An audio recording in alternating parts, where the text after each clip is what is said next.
नमस्कार, स्वागत है आपका हमारे चैनल में। मैं रानी गुप्ता आपके साथ और बड़ी खबर सामने आ रही है। आपको बता दें कि सोनिया गांधी से मुलाकात करने के लिए नीतीश कुमार और लालू यादव दिल्ली पहुंच चुके हैं और इसी के साथ ही कहा जा रहा है कि 25 सितंबर को सोनिया गांधी से उनकी मुलाकात हो सकती है। आपको बता दें कि इस दौरान लालू यादव ने यह कहा कि वो विपक्ष को एकजुट करने के लिए यहाँ पे आए हैं और वो इसीलिए सोनिया गांधी से मुलाकात करना चाहते हैं। आपको बता दें कि कल ही अमित शाह बिहार में गए थे और वहां पर उनकी रैली को देख करके कहीं ना कहीं यही कहा जा रहा है कि जो भीड़ उनकी रैली में आई थी, भारी जनता का समर्थन दिखा था और जो हुंकार अमित शाह ने 2024 के लिए लगाई है बिहार से, उसको देख करके नीतीश और लालू घबरा चुके हैं और शायद इसी वजह से वो एक बार फिर से 2019 की तरह ही 2024 में भी महागठबंधन बनाने की तैयारी में जुट चुके हैं और शायद इसी वजह से वो कांग्रेस की अंतरिम अध्यक्षा सोनिया गांधी से मुलाकात करने के लिए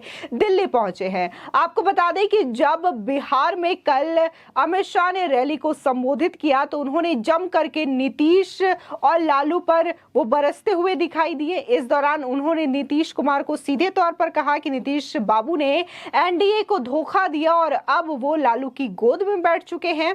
दरअसल नीतीश बाबू जो हैं वो पीएम बनने का ख्वाब देख रहे हैं और इसी वजह से उन्होंने एनडीए के पीठ में छुरा भोंपा है। लेकिन इन सब के बीच में आपको बता दें कि जेडीयू प्रमुख लल्लन सिंह ने एक प्रेस कॉन्फ्रेंस की और उन्होंने ये कहा कि नीतीश कुमार पीएम बनना ही नहीं चाहते, वो पीएम पद के उम्मीदवार नहीं है।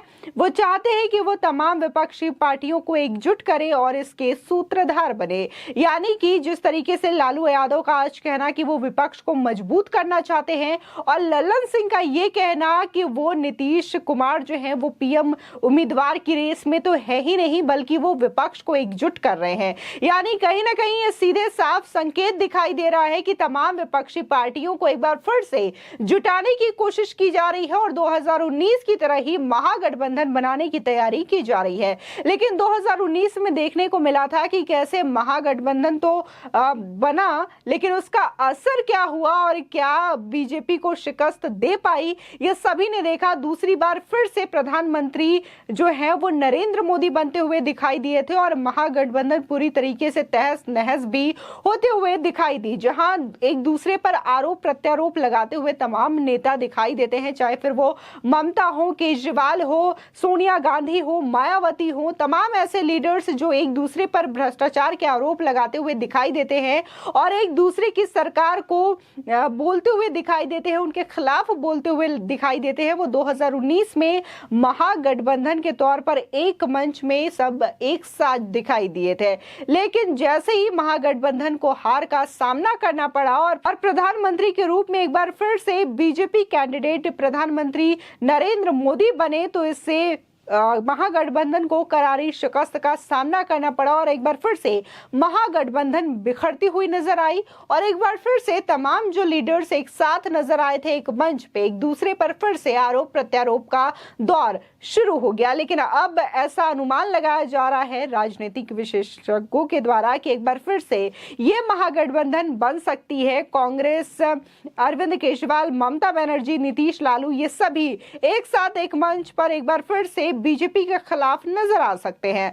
आपको बता दें कि अमित शाह ने खुलकर कल 2024 को लेकर के और इसी के साथ ही होने वाले बिहार की विधानसभा 2025 के चुनाव को लेकर के हुंकार भरी और ये कहा कि अब बिहार में और इस देश में बीजेपी की सरकार को वापस आने से कोई नहीं रोक सकता और साथ ही उन्होंने ये भी कहा कि अगर बिहार की जनता को विकास चाहिए तो 2025 में उन्हें बीजेपी का साथ देना होगा, बीजेपी को पूर्ण बहुमत के साथ सत्ता में वापसी करवानी होगी। साथ ही अमित शाह ने नीतीश कुमार पर जमकर हमला बोला और ये कहा कि 2014 में भी उन्होंने यही किया, लेकिन न तो वो घर के रहे न घाट के रहे।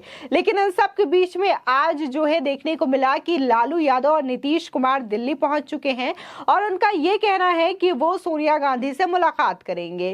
केंद्रीय गृह मंत्री अमित शाह बिहार दौरे पर हैं, 2 दिवसीय बिहार दौरा है उनका। आज उनका ये दौरा आखिरी माना जा रहा है। इस दौरान उन्होंने बिहार की महागठबंधन सरकार और लालू यादव पर जमकर निशाना साधा था। इसी को लेकर अब दिल्ली में आरजेडी प्रमुख लालू यादव ने अमित शाह को लेकर विवादित बयान भी दे दिया। उन्होंने कहा कि वो बिहार के मुख्यमंत्री नीतीश कुमार जल्द ही सोनिया गांधी से मुलाकात करेंगे। उन्होंने कहा कि बिहार में सरकार जाने से शाह बौखलाए हुए हैं। साथ ही उन्होंने ये भी कहा कि अमित शाह परेशान हैं। बिहार से उनकी सरकार का सफाया हो चुका है और 2024 में भी ऐसा ही होने वाला है, इसलिए वो इधर उधर भाग रहे हैं और कह रहे हैं जंगल राज है। गुजरात में रहते हुए उन्होंने क्या किया, आपको बता दें कि जब बीजेपी थी तब वहां जंगल राज था। 2024 में होने वाले चुनाव को लेकर जब उनसे बात की गई, सवाल किया गया, तो उन्होंने कहा कि हाँ, हम 2024 में पीएम मोदी को सत्ता से उखाड़ फेंकेंगे। उन्होंने आगे ये भी सवाल किया कि आखिर उन्हें ये कहने की कितनी बार जरूरत है। बिहार में मुख्यमंत्री नीतीश कुमार और आरजेडी प्रमुख लालू यादव 25 सितंबर को कांग्रेस की अंतरिम अध्यक्षा सोनिया गांधी से दिल्ली में मुलाकात कर सकते हैं।